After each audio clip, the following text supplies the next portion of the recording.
आज तो हर मुसलमान आतंकवादी है। भगवा पहन करके अपने ही मुख्यमंत्री को गाली बक रहा है, तो हिंदुओं के बच्चों को अपराधी बनाने का काम कर रहे हैं। क्योंकि भैया इजराइल तो बहुत दूर की बात है, मणिपुर चले जाओ, टाइम पे वो चलता है। जिस घटना के पीछे मुसलमान 80% हिंदू है, उन हिंदुओं ने भारतीय जनता पार्टी का सुपड़ा साफ किया। जिस अपराध में मुसलमान का नाम हो तो वो तो अपराध है। योगी आदित्यनाथ पर इतने मुकदमे थे, ये बांटा जा रहा है समाज। फिलिस्तीन की थोड़ी सी जमीन लेकर के आज पूरे फिलिस्तीन पे कब्जा करने की कोशिश। पाकिस्तान का जो आदमी लड़ाई लड़ रहा है हमारे यहाँ के, हम उसको आतंकवादी कहते हैं। में कत्लेआम करता आ रहा है। हिंदुस्तान में फिलिस्तीन का समर्थन होना चाहिए। अरे अपने बच्चों को सेना में तो भेजते नहीं हो। इजराइल और फिलिस्तीन के बीच में खूनी संघर्ष लगातार चल रहा है, जिसको लेकर अलग अलग देशों की प्रतिक्रिया भी आना शुरू हो गई है। बात अगर भारत की करें तो भारत में भी जो अलग अलग तरीके के लोग हैं वो अलग अलग तरीके की बातें सामने निकल कर आ रही है। कुछ लोग जो इजराइल है उसका समर्थन कर रहे हैं, तो कुछ लोग फिलिस्तीन का समर्थन कर रहे हैं। तो आज हम पहुंचे हैं गाजियाबाद के कैला भट्टा क्षेत्र के अंदर। मुस्लिम क्षेत्र है, बहुलिक क्षेत्र है, तो यहाँ जनता से सीधी बातचीत करेंगे कि जनता क्या समझती है, क्या इजराइल और जो फिलिस्तीन के बीच जंग हो रही है उसको लेकर क्या राय है, जो इनकी जंग आपस में चल रही है कैसे वो जंग रुक सकती है। तो बातचीत करेंगे और जानिए। सबसे पहले बातचीत करने के लिए हमारे साथ नसीम खान मौजूद है, बातचीत करेंगे। जिस तरह से इजराइल और फिलिस्तीन के बीच जंग चल रही है, किस तरह से देखते हैं? देखिए, निश्चित रूप से ये जंग दुनिया के नक्शे को बदलेगी। और इजराइल तानाशाह देश है और उसने हमेशा फिलिस्तीन को और गाजा को दबाने का काम किया। ये अवैध कब्जा, जमीनों पे कब्जा करने का काम है। जैसे यहाँ भूमाफिया के खिलाफ कार्रवाई होती है, ऐसे ही इजराइल के खिलाफ पूरी दुनिया को कार्रवाई करनी चाहिए। इजराइल लगातार गाजा में मुस्लिमों को प्रताड़ित करता रहा है, धार्मिक दुश्मन है मुस्लिमों का, और इसीलिए हथियारों के बल पर वो वहाँ दबाता रहा है। आज फिलिस्तीन के नौजवानों ने अपनी जमीन के लिए संघर्ष किया है, लड़ाई की है, और इजराइल जैसे ताकतवर देश को जवाब देने का काम किया है। और मैं ये समझता हूँ कि हिंदुस्तान में फिलिस्तीन का समर्थन उठना चाहिए। हिंदुस्तान का मुसलमान आतंक का विरोधी रहा है। आतंक का विरोधी का मतलब ये नहीं कि हम फिलिस्तीन के विरोधी में खड़े हो जाएं। ये ऐसे ही लड़ाई है जैसे मणिपुर के अंदर कुछ चरमपंथी आतंकवादी लोग निहत्तों को सता रहे हैं। ये ऐसी लड़ाई है जैसे हिंदुस्तान के अंदर श्रीनगर के अंदर हमारा पीओके जो पाकिस्तान ने हमारा कश्मीर कब्जाया है, जिसको हम कहते हैं गुलाम कश्मीर, और जिसको हम वापस लेंगे, वो अपनी ज़मीन को नहीं छोड़ेंगे। ये ऐसी लड़ाई है कि इजराइल ने फिलिस्तीन की थोड़ी सी ज़मीन लेकर के आज पूरे फिलिस्तीन पे कब्जा करने की कोशिश की है। तो जिस तरीके से हिंदुस्तान की डिप्लोमेसी, हिंदुस्तान की पॉलिसी रही है फिलिस्तीन के साथ खड़े रहने की, और ये पहली बार नहीं हो रहा है। हिंदुस्तान की जो सबसे ताकतवर प्रधानमंत्री थी, जिसने पाकिस्तान के 2 टुकड़े किए थे बांग्लादेश के रूप में, स्वर्गीय इंदिरा गांधी, वो हमेशा यासिर अरफात के साथ खड़ी रही हैं। और यासिर अरफात और फिलिस्तीन हमारा दोस्त रहा है। उसके बाद इंदिरा जी के बाद में अटल बिहारी वाजपेयी, जो भारतीय जनता पार्टी के सबसे बड़े नेता हुए हैं, जिनके सामने मोदी कुछ नहीं है, उन्होंने भी फिलिस्तीन का साथ दिया है। और खुद मोदी जी ने 10 महीने पहले फिलिस्तीन का साथ दिया है। लेकिन आज पता नहीं क्या हो गया, कौन सा एंगल जुड़ गया कि आज इजराइल का साथ दे रहे हैं। बस हम इसको इस नजरिए से देखते हैं कि आज के समय में फिलिस्तीन का साथ देना चाहिए। इजराइल फिलिस्तीन की जमीन को छीनने की कोशिश कर रहा है। अच्छा, कहीं ना कहीं मानते हैं आपको आधी दुनिया, ये जो पूरी दुनिया है वो आधी जगह में बढ़ गई है, कि आधे फिलिस्तीन की तरफ हो गए, आधे इजराइल। देखिए, कहीं कोई दुनिया नहीं, पूरा का पूरा अंग्रेज जगत, ईसाइयत मुसलमानों के खिलाफ रहा है। और जहां तक बात है हिंदुस्तान के अंदर ये जो गोदी मीडिया चैनल बैठे हैं बिके हुए, ये एक प्रोपगंडा चला रहे हैं। आपको हमें ताज्जुब होता है जब हम रात को 8 बजे देखते हैं कि सारे एंकर ड्रेस पहन करके इजराइल पहुंच गए। अरे भैया, इससे पहले मणिपुर के अंदर एक महिला को नंगा घुमाया गया था, और उस महिला के कैसी कैसी जगह पर हाथ फेराया गया था, उसको जो है गोली मारी गई थी। ठीक आतंकी घटनाएं की गई थी। तब आपके चैनल क्यों बंद थे? आज चैनल क्यों खुल गए? आज रूबिका लियाकत, सुधीर चौधरी, इनकी जो है अंदर से जो है भावनाएं क्यों जाग गई? मतलब वहां जो हो रहा है वो गलत हो रहा है। मणिपुर में अरे पहले अपनी फटी पड़ी है, उसे सिल लो, दूसरे की तो फटी में टांग के अड़ाओगे। तो ये बात है, और इसके अलावा कुछ नहीं है। हाँ, इजराइल दमन करता रहा है, इजराइल अपने हथियारों के बल पे दमन करता रहा है। फिलिस्तीन ने पहली बार ये दिखा दिया, इनके हथियार फेल है, इनकी मोसाद फेल है, और फिलिस्तीन ने अपने संघर्ष की लड़ाई लड़ने का काम किया। अच्छा, जिस तरह से जो मीडिया है, जो अलग अलग तरीके के लोग हैं, वो जो हमास है उसको आतंकी गुट बताते हैं। देखिए, हमास को आतंकी गुट, क्या मैं आपसे एक बात पूछना चाहता हूँ, क्या शहीद आजम भगत सिंह को अंग्रेजों ने आतंकवादी कहा था कि नहीं कहा था? कहा था कि नहीं कहा था? ये अपना नजरिया है देखने का। हम जो लड़ाई लड़ रहे हैं गुलाम कश्मीर के लिए हमारे फौजी लड़ रहे हैं, यहाँ देशभक्त हैं, लेकिन पाकिस्तानियों के लिए वो देशद्रोही हैं। पाकिस्तान का जो आदमी लड़ाई लड़ रहा है हमारे यहाँ के, हम उसको आतंकवादी कहते हैं, वो अपने आप मुजाहिद कहते हैं। तो हमास भी अपनी लड़ाई लड़ रहा है, और आज हमास ने जो हमला किया वो दिखाई दे रहा है, लेकिन हमास के बाद में जो हमला आज हुआ है, वहां बच्चे मारे जा रहे हैं, औरतें मारी जा रही, वो नहीं दिखाई दे रहा है। या इस हमले से पहले फिलिस्तीन का आप नक्शा उठा के देखें, इतनी सी जमीन थी इजराइल के पास, आज पूरा फिलिस्तीन कब्जा कर लिया। ये जो भूमाफिया है इजराइल और अतिक्रमण कर रहा है फिलिस्तीन की जमीन में, वो नहीं दिखाई दे रहा। इससे पहले जाकर के धड़ाधड़ गोली चला देते थे, वो नहीं दिखाई दे रहा। ये अपने अपने सोचने का नजरिया है, अपनी अपनी परिभाषा है, क्योंकि इन्हीं अंग्रेजों ने शहीद आजम भगत सिंह, जो हमारे यहाँ का नौजवान जो इस देश की आजादी के लिए फांसी पे चढ़ा था, उसको आतंकवादी कहा। तो ये नजरिया अपना अपना है कि आप किसे आतंकवादी कहते हैं, किसे नहीं कहते हैं। आज तो हर मुसलमान आतंकवादी है। मुसलमान का मतलब आतंकवादी, अपराध का मतलब, अपराध किसे माना जाता है आज हिंदुस्तान के अंदर? अपराध उस अपराध को माना जाता है जिसमें मुसलमान एंगल हो। जिस अपराध में मुसलमान का नाम हो तो वो तो अपराध है, वही बलात्कार है। शाम को 8 बजे जो प्राइम आता है, तो मैं आपको बधाई देना चाहता हूँ, आपके जनित को, आपके जो यूट्यूब चैनल को, आप जो सच्चाई बता रहे हो। नहीं तो शाम को 8 बजे बलात्कार हो गया, दाढ़ी वाला है तो बलात्कार कर दिया, आतंकवादी है, इसने हत्या कर दी, आतंकवादी है, अतीक अहमद आतंकवादी है, मुख्तार अंसारी आतंकवादी है, साबुद्दीन आतंकवादी है, या कोई भी मुसलमान है वो आतंकवादी है। लेकिन अपराधी नहीं है तो राजा भैया अपराधी नहीं है, ब्रजेश पाठक अपराधी नहीं है, खुद माननीय योगी आदित्यनाथ पर इतने मुकदमे थे, वो गलत नहीं है। हिंदू का ये जगह ये बांटा जा रहा है समाज को, हिंदू मुसलमान की जो एकता थी उसे बांटा जा रहा है। मतलब प्राइम टाइम पे वो चलता है जिस घटना के पीछे मुसलमान हो, तो ये बांटा जा रहा है। लेकिन इस बांटने में, इस नफरत में, इस आतंकी गतिविधियों के बीच में, इस नफरत के बीच में एक आवाज उठी है हिंदुस्तान के अंदर, जो मोहब्बत की आवाज है राहुल गांधी की। वो हिंदू की भी बात कर रहा है, वो मुसलमान की भी बात कर रहा है, वो जो है ईसाई की बात कर रहा है, वो सिख की भी बात कर रहा है, वो नफरत के खिलाफ मोहब्बत की बात कर रहा है। और उस आवाज को आज ताकत मिल रही है। उस आवाज को ताकत ऐसे मिल रही है कि 90% हिंदू बहुल हिमाचल के अंदर, जहाँ 5% मुसलमान है मुश्किल से, वहाँ भारतीय जनता पार्टी का सुपड़ा साफ किया। कर्नाटक के अंदर जहाँ 80% हिंदू हैं, उन हिंदुओं ने भारतीय जनता पार्टी का सुपड़ा साफ किया। जो सबसे बड़ी आरएसएस की प्रयोगशाला है मध्य प्रदेश, जहाँ आरएसएस का गढ़ है, जहाँ पे हिंदू बहुल है और सबसे ज्यादा धर्मवाद है, वो मध्य प्रदेश के अंदर आज तूफान मचा हुआ है। कई सौ गाड़ियों का काफिला लेके भारतीय जनता पार्टी के नेता राहुल गांधी के नेतृत्व में आ रहे हैं, और वो मध्य प्रदेश गोदी मीडिया, मोदी के खरीदे हुए चैनल, वो सर्वे में दिखा रहे हैं कि राहुल गांधी की सरकार बनने जा रही है। तो ये सारी नफरत के बीच में एक आवाज उभर रही है राहुल गांधी की आवाज को पसंद कर रहे हैं। तो आप जो इस बात को कह रहे हैं कि नफरत, आतंकी, ये सब मुसलमानों के खिलाफ एक प्रोपेगेंडा है जिससे लोग थक चुके हैं। हिंदू भी थक चुका है, मुसलमान भी थक चुका है। अच्छा, दासना मंदिर के बाबा हैं, तो उनके द्वारा एक बयान दिया गया है कि हमको इजराइल भेजा जाए। देखिए यार, किस बाबा की बात कर रहे हो? पहली बात तो वो बाबा नहीं, जो मुख्यमंत्री को औकात दिखाने की बात करता है वो इंसान नहीं है, वो पढ़ा लिखा नहीं है, वो भगवा पहन करके अपने ही मुख्यमंत्री को गाली बक रहा है। तो मुसलमान उसके बारे में कैसे अच्छा सोच सकते हैं?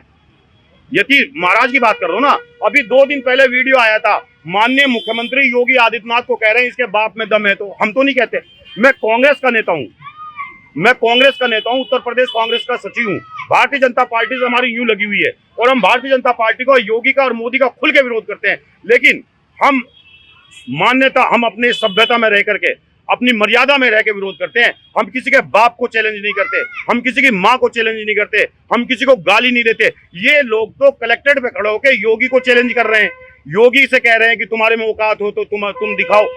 मैं देख रहा था, सारे मुसलमानों को जिहादी कहते हैं। ये वो एलिमेंट है जो हिंदुओं के बच्चों को अपराधी बनाने का काम कर रहे हैं, उन पर मुकदमे लगवाने का काम। इन लोगों का जिक्र ना किया जाए। ये 2% लोग हैं पूरे हिंदुस्तान के अंदर जो नफरत फैलाने का काम करते हैं। हाँ, आपने जो सवाल पूछा, उसने जो ये बात कहा कि हमें इजराइल भेजा जाए, अबे भैया इजराइल तो बहुत दूर की बात है, मणिपुर चले जाते, और इजराइल में तो जहाज से जाना पड़ेगा। श्रीनगर चले जाओ, पाकिस्तान के आतंकवादियों से लड़ लो, जाओ, कौन रोक रहा आपको? अरे भाई, आप तो बहुत दूर की बात है। आप जो है खालिस्तान का जो फन उठ रहा है, हिमाचल की विधानसभा में लिख दिया खालिस्तान लेके रहेंगे। भिंडरवाला की एक सोच दोबारा पंजाब के अनूप रही है। जाओ, पिंकी चौधरी को लेके जाओ, तुम जाओ, जाके लड़ो ना, कौन रोक रहा है? अरे अपने बच्चों को सेना में तो भेजते नहीं हो। योगी को कहो ना, जो 50 साल की सर्विस थी वो 5 साल की सर्विस कर दी, 4 साल की। है? बताओ, वो क्यों ना 50 साल की सर्विस करे? आपको कौन रोक रहा है? आप केवल मुसलमानों पे जोर दिखा सकते हो, वो भी सरकारी दम पर जोर दिखा सकते हो। आप केला भट्टा के मुसलमानों को चैलेंज कर सकते हो जो अपने कारोबार में लगे हैं। मैं योगी ये यतीन महाराज जैसे लोगों को, गुंडा एलिमेंट से कहना चाहता हूं कि मुसलमान अब तुम्हारे उकसावे में नहीं आने वाला। मुसलमान के बच्चे जज बन रहे हैं, मुसलमान के बच्चे वकील बन रहे हैं, मुसलमान के बच्चे IAS PCS बन रहे हैं, मुसलमान की बेटी जहाज उड़ा रही है, सेना में भर्ती हो रही है, मुसलमान का बच्चा 7-7 विकेट लेकर के इतिहास रच रहा है, मुसलमान के लड़के समी और जो तुम्हारे दूसरे वाले लड़के हैं जो क्रिकेट खेल रहे हैं वो हिंदुस्तान का नाम रोशन कर रहे हैं। मुसलमान के लड़के हिंदुस्तान के अंदर वैज्ञानिक बन करके चंद्रमा पे यान भेजने वाले मुजफ्फरनगर के लड़के बन रहे हैं। तो आपके बहकावे मुसलमान आने वाला नहीं है, आपसे लड़ने वाला नहीं है। आप लड़ोगे आकर के तो हम आपसे नहीं लड़ेंगे। हम मुसलमानों से मैं अपील करता हूं, आप बिल्कुल मत लड़ो, आप कानून का सहारा लो, संविधान का सहारा लो, पुलिस में जाओ, कंप्लेंट लिखाओ, बिल्कुल उकसावे मत आओ। आज मुसलमान शिक्षा की तरफ चल गया है और मुसलमान नफरत के खिलाफ मोहब्बत की आवाज को चुन रहा है। तो इसलिए मैं इन यतीम महाराज जैसे ये बहुत कमजोर लोग हैं, डरपोक लोग हैं, बहुत डरपोक लोग हैं। और ये तो अब इनको तो योगी जी देखें, मोदी जी देखें, हमें देखने की जरूरत नहीं। नाम इन जैसों का नाम लेना चाहते। साफ तौर पर जिस तरह से इन्होंने बताया, काफी सवाल इन्होंने उठाए, आप किस तरह से देखते हैं फिलिस्तीन और इजराइल के लड़ाई? फलस्तीन हमारे मुल्क का, हिंदुस्तान का पुराना दोस्त है और कुछ भी अनहोनी होने से पहले फलस्तीन के नेता यासर अराफात समय समय पर हिंदुस्तान के प्रधानमंत्री को सचेत करते रहे हैं, चाहे उसमें श्रीमती इंदिरा गांधी जी हों, अटल बिहारी वाजपेयी जी हों। और आज जो माहौल, जैसा अभी हमारे भाई ने बताया, नफरत और मोहब्बत की लड़ाई है, वहाँ पे भी नफरत और मोहब्बत की लड़ाई है। जो मोहब्बत से लोग रहना चाहते हैं, अपने परिवार को पालना चाहते हैं, उन पे इजराइल जबरदस्ती कब्जा करता है आ रहा है। और यहाँ हमेशा इंडिया ने फलस्तीन का समर्थन किया है। जो हमारे पूर्व प्रधानमंत्री थे अटल बिहारी वाजपेयी जी, उन्होंने भी समर्थन किया था। उन्होंने सख्त लहजे में कहा था कि फलस्तीन की ज़मीन वापस दे देनी चाहिए। श्रीमती इंदिरा गांधी फलस्तीन का समर्थन करती रही हैं। और आज हमारे कांग्रेस के लीडर जो मोहब्बत की दुकान नफरत के बाजार में खोली है जिन्होंने, जनाब राहुल गांधी जी, उन्होंने कांग्रेस की वर्किंग कमेटी में, मेरी कांग्रेस पार्टी ने खुला समर्थन किया है फलस्तीन का। जो लोग अपने हक की लड़ाई लड़ रहे हैं वो हमारी भाषा में आतंकवादी नहीं हो सकते। हिंदुस्तान की आज़ादी में लड़ने वाले लोगों को अंग्रेज आतंकवादी कहा करते थे, आपको अच्छे से जानकारी होगी। अच्छा, साफ तौर पर क्या लगता है आपको, कैसे इस लड़ाई को विराम लगाया जा सकता है? देखिए, ये लड़ाई हमारे आपकी मैं तो एक ही बात कहूँगा, आपने जो मुझसे इतना बड़ा सवाल पूछ लिया, एक नेता है पूरी दुनिया के अंदर जो चुटकियों में युद्ध रुकवा देता है, चुटकियों में। कौन से नेता? यूक्रेन और रूस का युद्ध हुआ था, कहला जी स्टूडेंट लाने के लिए मोदी जी ने फोन किया, युद्ध रुक गया। अरे भैया, वहां भी फोन कर दो, इजराइल को फोन कर दो। वो तो चुटकियों में युद्ध रुकवाते हैं। अगर नहीं रुकता है तो मणिपुर में नहीं रुकता, छत्तीसगढ़ में नहीं रुकता, श्रीनगर में नहीं रुकता। रोज सैनिकों की शहादत हो रही है। और मुझे तो अफसोस होता है वो अगर जो किसी को विधानसभा लोकसभा का टिकट दे देते हैं हिमाचल में, और दूसरे जो इसका टिकट करता है उससे मोदी जी फोन करके कहते हैं खुद कि भाई हमने उसे टिकट दे दिया, आप मान जाओ। वो कहता मोदी जी बहुत देर हो गई, हम नहीं मान रहे हैं।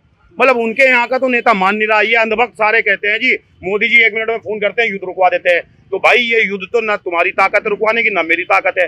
मोदी जी चाहेंगे तो रुकवा देंगे, हम तो इतना ही है।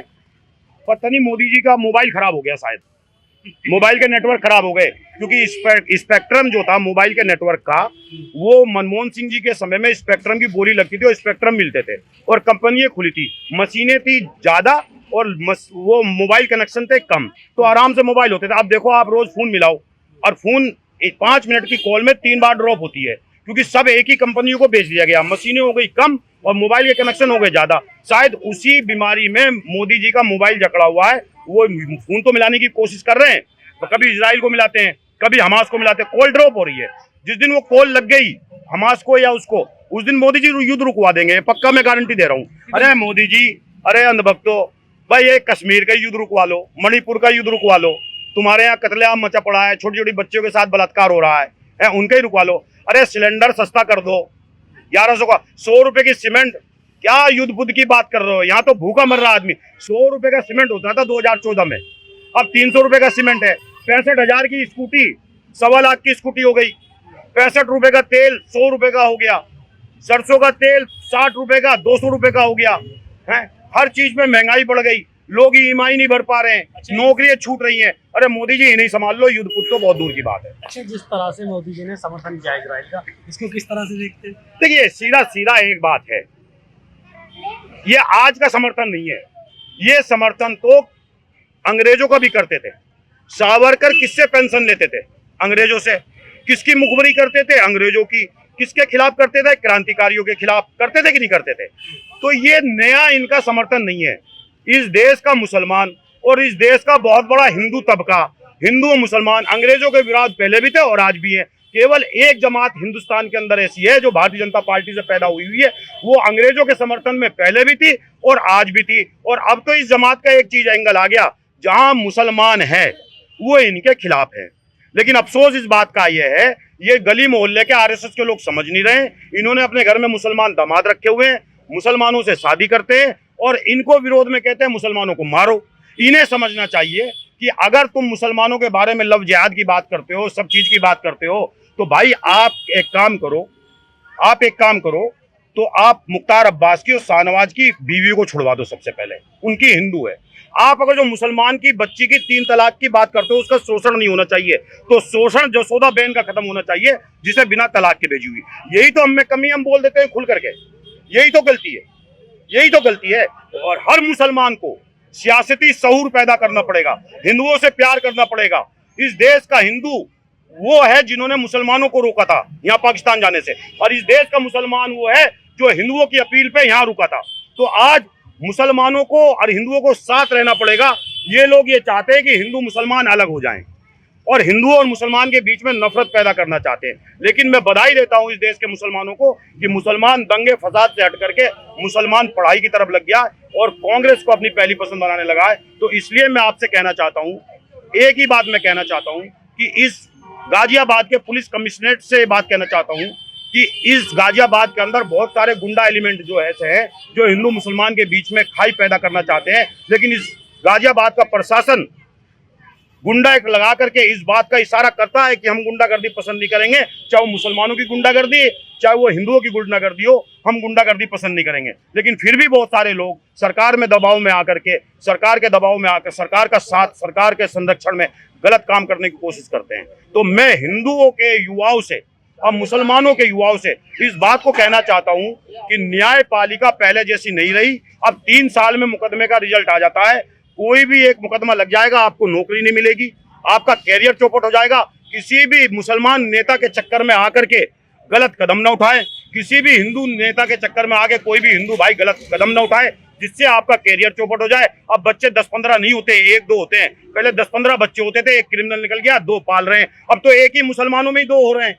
अब एक ही गुंडा निकल गया, एक ही बच्चा है, तो क्या करेंगे? इनका क्या जा रहा है? हिंदू मुसलमान जो लड़वाने वाले बैठे हैं, इनका क्या जा रहा है? जाएगा तो उस माँ बाप से पूछो जिसका बच्चा मर गया, उस माँ बाप से पूछो जिसका बच्चा मुकदमे में फंस के जेल में डांसने में पड़ा है, 2-2 साल से आ नहीं रहा, उनकी तड़प पूछो, चाहे वो हिंदू मुसलमान हो। इसलिए मैं आपके चैनल के माध्यम से हिंदू मुसलमान से इस गाजियाबाद के अंदर अपील करना चाहता हूँ, किसी की न सुने। और यतीम महाराज जो ये कहते हैं केला भट्टा के जिहादी, कल भी कह रहे थे केला भट्टा के जिहादी, केला भट्टा में देशभक्त रहता है, केला भट्टा में गद्दार नहीं रहता, केला भट्टा में पाकिस्तान नहीं रहता। हमें हमारे मोहल्लों को पाकिस्तान कहा जाता है। मैं कांग्रेस का नेता इस बात को सख्ती से कहता हूं, सुधर जाएं वो लोग जो मुस्लिम मोहल्लों को पाकिस्तानी कहते हैं। हम हिंदुस्तानी मोहल्ले हैं, हम ये बात बर्दाश्त नहीं करेंगे, चाहे कोई भी हो, हम हिंदुस्तानी हैं।